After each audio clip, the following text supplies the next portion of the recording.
Hi guys, this is Oliver TV and welcome to my vlog. For this video guys ay aking isi-share sa inyo kung ano nga ba ang Swift code ng Metrobank.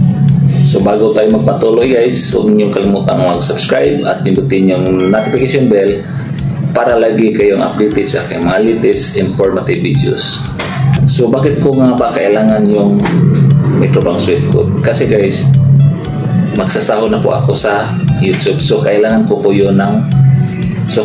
po yung Metrobank Swift code. So nagpunta ako sa isa sa mga branch ng Metrobank at nagtanong ako kung ano nga ba ang Swift code ng Metrobank.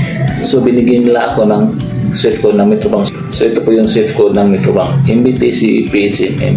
So i-take note mo yan guys, dahil kapag may magpapadala sa inyo galing sa ibang bansa o mayroon kayong remittance galing sa ibang bansa, kailangan po ng Swift code yan. So sana may naitulong ang video nito sa inyo. See you on my next video and God bless.